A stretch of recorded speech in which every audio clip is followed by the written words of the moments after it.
started on my laptop screen, ready for the Python scene. All those lines of text so clean, let's code and chase that dream. Python world, here we go. Write the script, let it flow. In this video, we're going to be talking about nested loops in Python. And nested loops are simply loops inside of other loops. And we can do this with any kind of loop or any combination of loop. For example, we can have for loops or while loops nested inside of each other, as well as other structures such as if statements. And this is very similar to the concept of nested if statements that we saw in a previous video. When we have loops nested inside of each other, the inner loop is going to run completely every single time an iteration of the outer loop happens.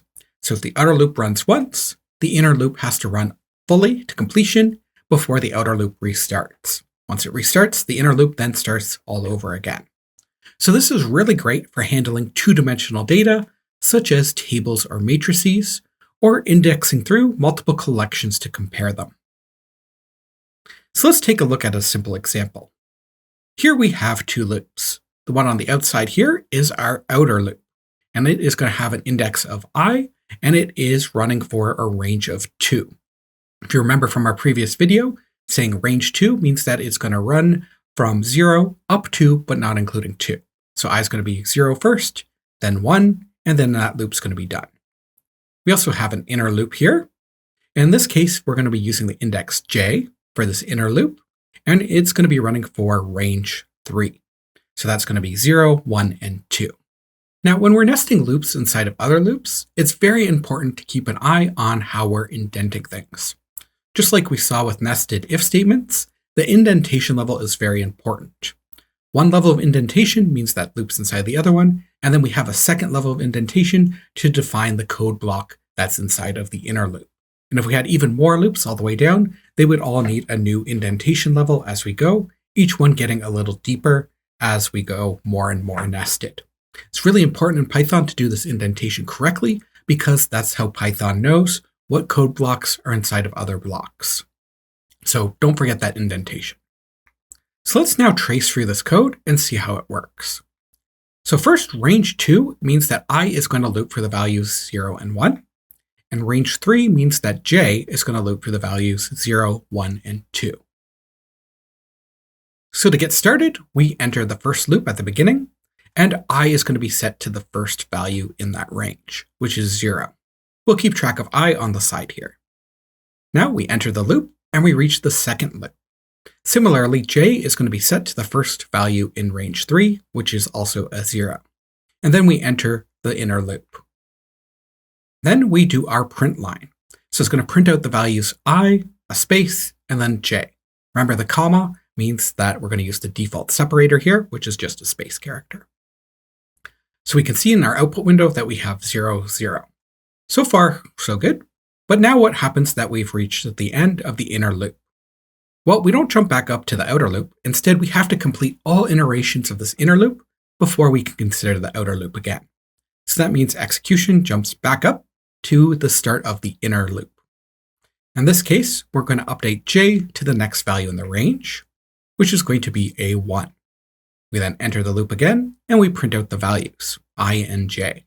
So I is equal to 0, j is equal to 1, so we get the output 0, 1. And this process keeps completing or repeating, so j is now going to be equal to 2. We start again, we output the value 0, 2, because I is equal to 0, and j is equal to 2. Now at this point, this is the last iteration of the inner loop. We're only going up to 2 because the range is exclusive on the stop value. So this means once we've completed the inner loop, we then continue with any lines after the inner loop and the outer loop. In this case, there isn't any other lines, so that means we restart the outer loop since everything in the inner loop is completed. So we're going to jump back up here, and now I finally gets to go to the next value in the range, which is 1. So we begin this loop again, but now with I1. We get to the inner loop. What happens the second time we run the inner loop is it resets. So now j is back to 0, and we have to run through all of the values of j again before we can run the outer loop again. So in this case, we're now going to enter the innermost part. I is now equal to 1, and j is equal to 0, so our output is 1, 0. Again, we run the inner loop. Now we update j to 1. We print that out, so we get 1, 1. We run it again, and now j is equal to 2, and we get the output of 1, 2. So now both loops have completed all of the values in their ranges. So we start execution again outside of the outer loop, the next line outside of it. In this case, there isn't any other lines outside of it, so we stop. And our final output is what's shown in the output window here. So what's actually happening here is it's printing out every single combination of I and j that's possible in these ranges. And I should note that while we're using a for loop here, the same thing is possible with while loops, but the code looks a little more complicated. It's not really though. All we're doing is just manually setting the values of I and j and manually incrementing them. Same thing the for loop's doing, but we just have to manage those indexes ourselves. And if we were to run this, we'd get identical output. So keep in mind that you can usually do what you can do with a for loop with a while loop as well. So let's take a look at a more useful and interesting example. And that would be outputting a multiplication table for the numbers 1 to 10. If you're not familiar with what a multiplication table is, it's shown on the screen right now. And the way this works is we calculate the inner cells by multiplying the numbers on the outside. So this cell shown here would be the result of multiplying 3 by 4 to get 12. Over here, we would get the value 48 by multiplying 6 by 8. These tables are sometimes used in school to help young children understand multiplication. So how do we make this in Python? Well, the approach we're going to use is we're going to have an outer loop that's going to loop once for every row in the table. So in this case, we're going to have rows 1 to 10, and row is going to be equal to the current row number. We're also going to have an innermost loop that's going to loop once for each column in the table. And again, this is going to be for the values 1 to 10, with each value being equal to the current column number. Let's see how we could put this together. Here we have the solution, and it seems quite simple, but it could be a little bit complex. So let's explain a few things. First of all, in the print line, we see end equals /t, which is the escape sequence for tab. This means that instead of this print causing a line break after it prints, it's going to output a tab. This means that it's going to keep printing on the same line, and it's not going to end that line. The other print statement we see has nothing in it. We're not passing it any values, any strings, anything like that, which means that it's only going to output a line break and nothing else. So the innermost loop is printing out the values. And then when we get to the end of the innermost loop, we are then going to run the print line, which will start a new line, and the outermost loop starts over again. To get a better idea of how this works, we're going to take a look at it in PyCharm. Here we are in PyCharm. And to get a good idea of how this works, we're going to use a breakpoint and start it in debug mode. So we can see that we're at the start of this loop, and let's actually run it. You can see row is currently equal to 1, so we're on the first row going this way. And now we're going to enter into the column loop. And now columns also equal to 1. So we're working on cell 1, 1, and row 1, and column 1. And the result of that, or we're going to calculate the value for that cell, is going to be equal to row times column. And we can see in the console, we have a 1 output. Now the innermost loop is going to restart because it has to go through all the columns before we can increment the row. So in this case, the column is updated to 2. We move over 1 column. We do the multiplication again, 1 times 2, and we're going to get an output of 2. So if we look in the console, we can now see a 2. So let's keep doing this. And we can see we are going through the loop. Each time we're outputting a new value. It's not starting a new line because we've replaced the line break with the tab. And now something interesting happened here. So what happened is this loop finished because we got to column 10. And what happened is it continued after that loop, and it triggered this print line. And you can see this print line added a line break. So after this inner loop is done, it continues on with the next line in the outer loop, which is print. After print happened, there is no more lines in the outer loop, so the outer loop restarted. If we look at our variables, we can see that row is about to be updated by the outer loop, and now row is 2. So now we're going to restart the inner loop, and we're going to restart that to 1. We just saw it update. And now we're going to output the next value for row 2, column 1. and that's going to be a 2. Then the inner loop's going to loop again until it gets to the end of the column. And we get a 4 because it's 2 times 2. And it keeps going to keep going until we get to the last column.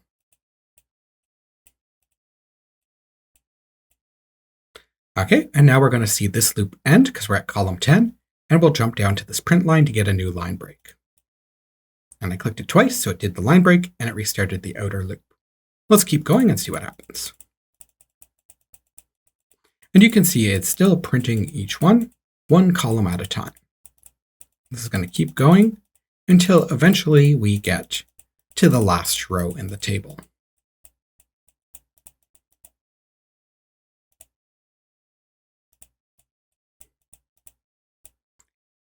And I'm just going to resume the program. And we finally finished. And you can see we got our multiplication table here. So if you're not too clear on this, I recommend trying it out, trying it in debug mode, maybe trying to add some extra print lines, just to understand how it works. But the key thing here is the inner loop has to be run to completion before the outer loop advances an iteration. And then the inner loop resets. And we're back to the slides. And this program works fine, at least for the numbers 1 to 10.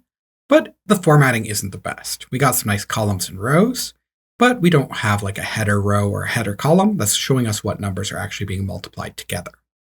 So how could we modify this program to add that? Well, I have an example here, and what this does is it takes the code we already saw, and it adds a little extra to get the header row and the header column. So the code what we see right here is responsible for printing the header row. It has its own loop, and it's just going to print out the numbers 1 to 10, plus some fancy formatting. There's also some small modifications to the code we saw before, which is here in blue, just to add an extra print that's going to print out the header column. Let's see how it works and how it corresponds to the output. So if we run this program, we're going to get output that looks like this. It's the same table, but now we have a header row and a header column, as well as some nice dashes to separate it.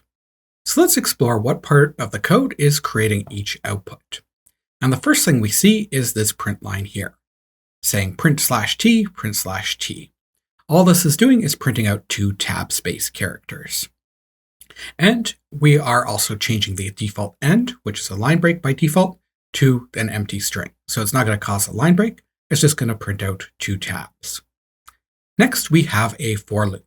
And this for loop is going to run for the values 1 all the way up to 10 inclusive, but we have 11 here because remember that stop value is exclusive. And this is simply printing out the number as well as a tab character. The tab character is coming from replacing the line break with a tab. So instead of this print making a new line, it adds a tab at the end. So it'd print 1 tab, 2 tab, 3 tab, 4 tab, all the way up to 9 tab, and then 10. The next line is printing out this big string of dashes, as well as a line break to get us onto the next line. Now I will note here that depending on the font size of your console, this could be a little bit different, the display here, and the number of dashes you might need could be a little bit different. We could definitely improve this line a little bit, but for this example, it's fine. So this big section of code here, all it does is print out this header. Let's see about the column header.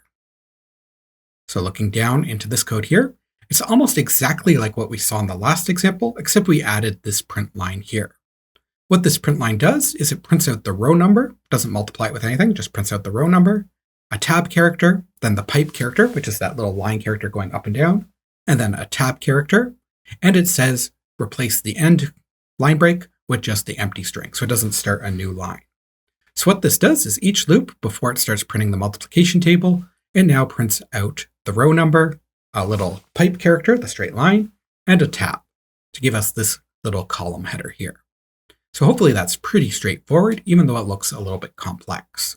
If it is a bit confusing, I highly recommend trying it out and playing around with some of the different values and seeing what happens if you change the numbers, where these for loops start at, where they end, things like that.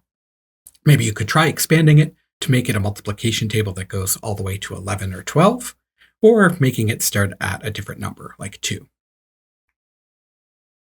So the last thing we're going to do in this video is explore a more complex problem. This is more like an assignment level problem that takes a little bit more effort.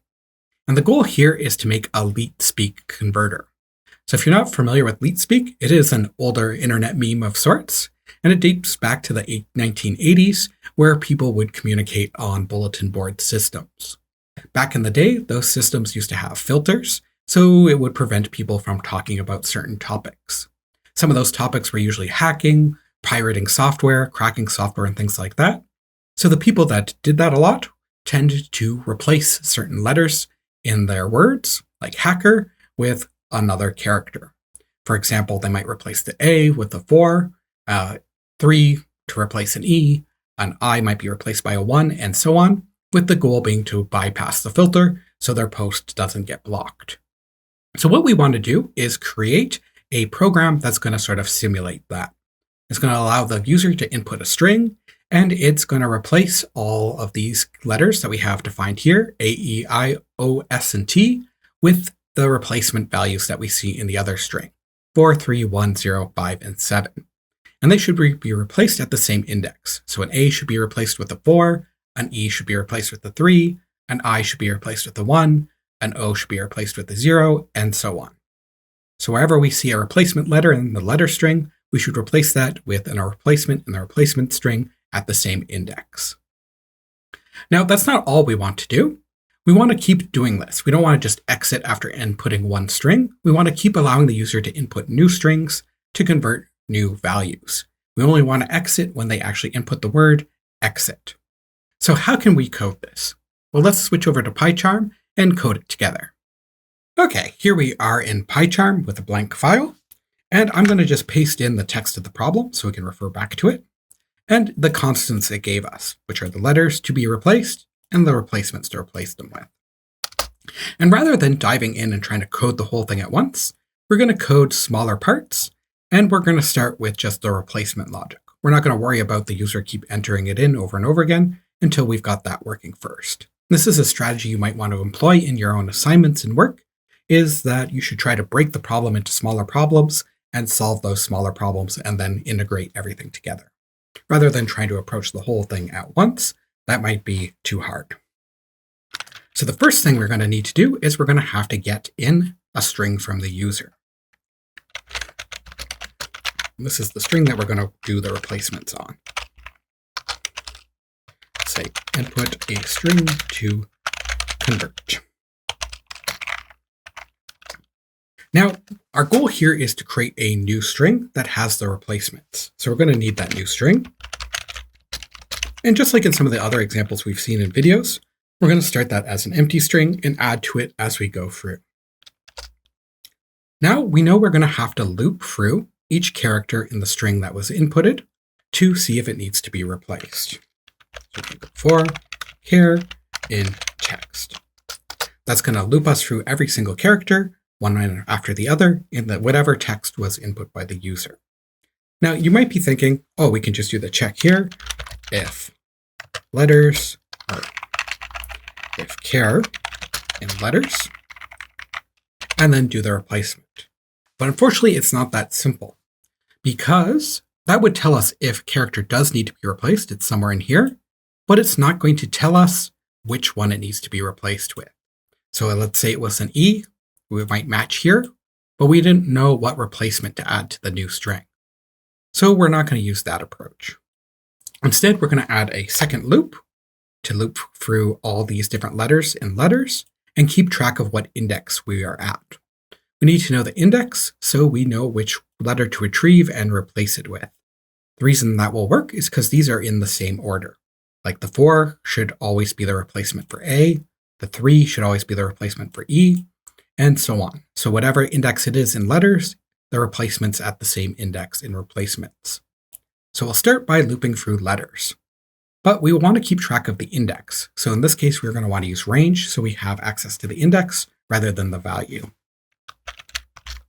So we'll use I as our index in range. And we're going to run this range from 0, so that's going to be the first index in letters, to the length of letters.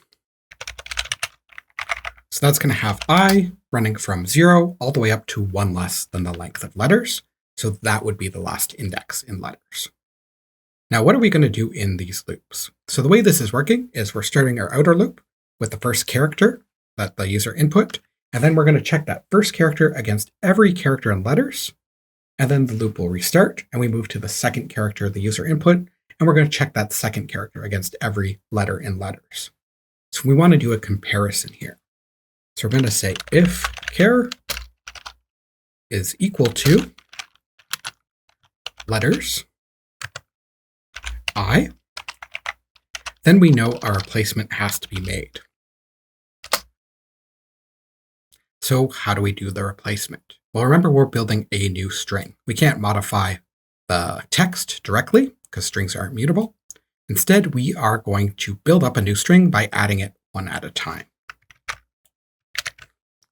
So in this case, we're going to add to new string, and we're going to add the replacement. So we can get that from replacements I. So it's going to be at the same index. So we know if we found it at O here, that would be index 1 or 0, 1, 2, 3. Then over here, 0, 1, 2, 3 means that we want to replace it with a 0 because it's at the same index. So this is retrieving the character in replacements at the same index as in letters, and we're adding it to the new string. This code isn't anywhere near complete yet, but maybe we could at least test it out to make sure things are working and see what's happening. And this is something I highly recommend you do while you're coding. Don't just try to code the whole program. You have to test as you go.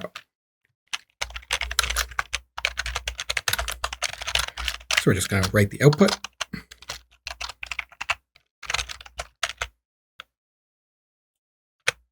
We'll see what happens if we run this. I'll put in the word password. And our output is 4550. So why did we get 4550? Well, if we look at this, it's first going to check the P. It's going to keep checking against every one of these, and it never finds the P. So that means it's going to restart without adding anything. Next, we're going to check the A. The outer loop is going to have char equal to A. The inner loop is going to go through every single one of these letters. And we do find a match in that case. And we find the replacement is 4. So we add 4 to the new string. And then we start the loop again, and we move to S. S is going to be found in here. So we're going to add the same one, which is a 5. So we can see 5, 5 for both S's. W isn't found, so it's not added. O is found, and we get a 0. R isn't found, and D isn't found, so we don't get any values there. But this isn't really what we want. We wanted to have any characters that aren't supposed to be replaced still in here. So how are we going to do that? You might think we could do something like else, and then new string plus equals char. But this is going to have a few problems. Let's see what happens. You can see that didn't quite work like we expected. The reason why is this loop is happening for every letter in here, in letters.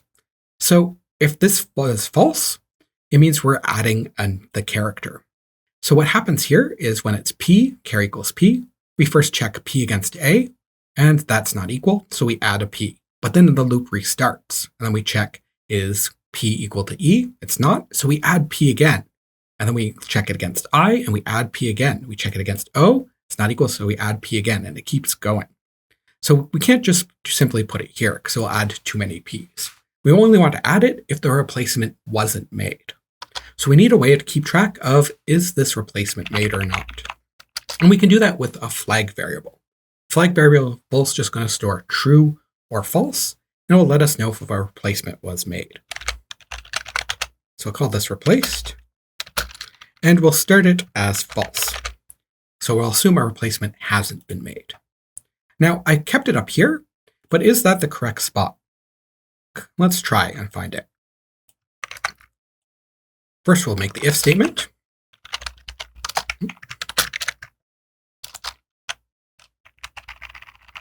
So if we did not make a replacement, then we want to add in the character as it was before.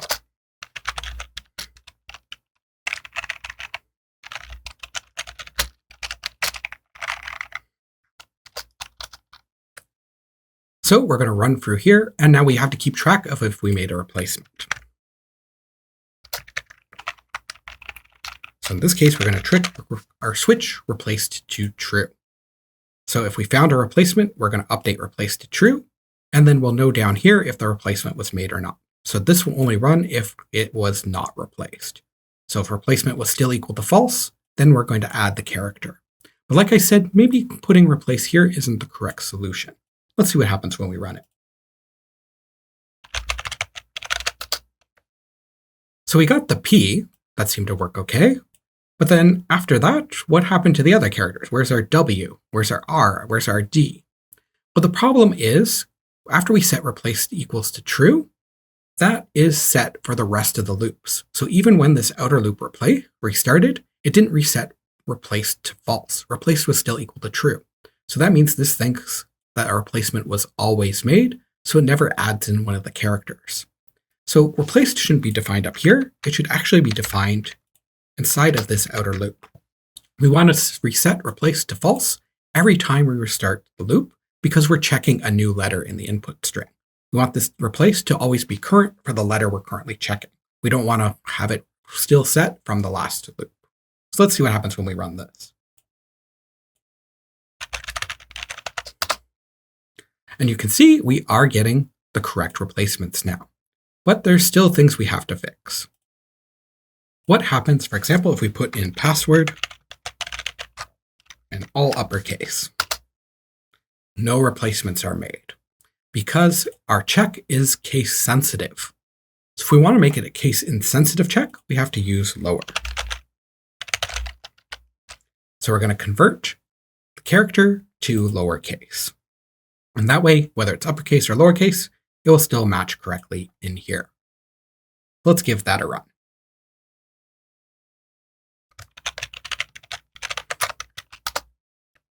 And now the check works correctly. Because we've converted it to lowercase, we've made it case insensitive. There is something else we could improve though. This for loop here, after a replacement's made, it keeps running. It keeps checking more letters. But let's say we hit the A in password. After we've made that replacement in A, there's no point to check all these other letters. I mean, it can't also be equal to E. It can't also be equal to O. Character can only have one value. So there's no point to keep running this loop over and over again after we've made the replacement. So what we can do is use the break keyword. Now, it's important to note how break works when we are in nested loops. Break always refers to the innermost loop. So it's not going to break out of this whole loop structure. Instead, it's only going to break out of this inner loop. So we'll break out of this for loop here, then we'll check this line here because that's right after the loop, and then we'll restart the outer loop. So this is saying if we made a replacement, we know we don't have to check the rest of the letters, and we can continue on with the next letter the user input. Now this isn't going to make a difference to our output or the correctness of the program. It is just going to make it slightly more efficient. That's always nice to do. Let's try it again. And you can see that we get the correct output still. Nothing's changed. It's just we don't run this loop as many times, so we have slightly better code. Now there is another requirement we have to deal with here. It says that we want to be able to input any number of strings. These should just be able to keep inputting strings until they type in exit. So how are we going to modify it to do that? And the answer is we're going to need yet another loop that's going to control the user inputting multiple strings. So the first thing to do, and the easiest, is to tell a user that they can input exit to exit. Type exit to exit. So now how are we going to make this work? Well, exit is a sentinel value, and a lot of the examples we've seen so far is we use while loops to check that sentinel value. Makes it quite easy because while is going to run for whenever a condition is true. So we can start a while loop, and we're going to say is text not equal to exit. Oop, that should be text. And if we wanted to make that work for any capitalization, we could convert that to lower first. Now, what we're going to have to do is in this while loop, we want to run this solution that we've already made for each time they input a new string. So the solution's still good. It still works for one input, but we want to make it work for many inputs. And we can do that simply by nesting this in that while loop. So a quick tip here, if you want to indent a whole bunch of code at once, highlight it in PyCharm and hit the tab key. And that will indent everything. So now all of this is inside this while loop. So it's going to keep running this solution over and over and over again. But there's a problem right now. It's not as easy as just throwing it in there. Let's see what happens. Let's type password. Oh, and what is going on here? We're just getting it over and over again. It's not stopping. Computer's starting to lag. This is an infinite loop. Because what we happened here is there is no update to text. I'm just going to stop that now before it crashes my computer. So we never changed the value of text after we get into the loop. So there's no way for this to be falsified after we've entered the loop. So what we're missing is the modification read. This is our priming read, but we need a modification read to update the value. So at the bottom here, we're going to input a string to convert again, and that's going to update the value of text. Just to make things a bit cleaner, I'm going to put a line break here just to go add another space. Now when we try running this, we try putting in password. And you can see it says your converted string is password, but now it's asking us to input another one. So we could try something like cat and duck. Something's still a bit off. So it did ask us for it again, but now we get password and then cat and duck. What happened here? So what happened here is we forgot to reset something. What we forgot to reset was new string. So new string wasn't changed after we finished the last loop. So that means it still had the answer from the previous one, which was password spelled in leak speak. So what happened when we ran this solution, we just kept adding the next solution onto it. So if we want new string to be reset each time, we need to move that inside of our while loop here. So now each time the loop starts, new string is going to be reset to an empty string. Then we run our solution from before fully. We output the result. We ask for a new input or modification read. We go back again and we reset new string. And we keep doing this until the input exit. So let's see if this works now. Let's try password. That looks okay. Cat and duck. And that looks okay now. Let's try Daniel. Looks okay. And now can we exit? So let's type exit. And it exited okay. So this program is complete and working now. And you should try it out at home if you find it at all confusing. Again, this is a more complex one. This would be more like an assignment level question. And I should mention there are many different ways to code it. The way we coded it right now is with a priming read and a modification read. But it is possible to code this in other ways where you don't have both. So here is another example, one that I coded earlier. And in this case, instead of having a priming read and then a modification read, we are running the loop while true. And we're going to use a break to get out when we notice that sentinel value. This allows us to only have one input line. Whether that's better or not is a bit subjective. It's not necessarily better or worse. It just structures the code differently. So depending on your personal preference, one might be more preferable than the other, but the one isn't necessarily more or less correct.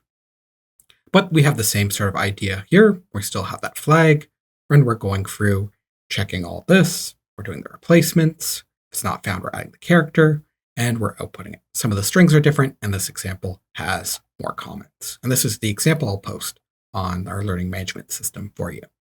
One thing I will note is there are better ways to do this. This was a video on loops that are nested, so we wanted to really show nested loops. But we could also do some things like with the index method with strings to do this a little bit easier. So one other thing you could try for homework is seeing if you could replace this extra loop here by using the index method. Okay, let's switch back to the slides. Okay, we're back to the slides. And in the slides, I also have a copy of the solution, but you can also download this from our learning management system as a Python file if you want to try it out.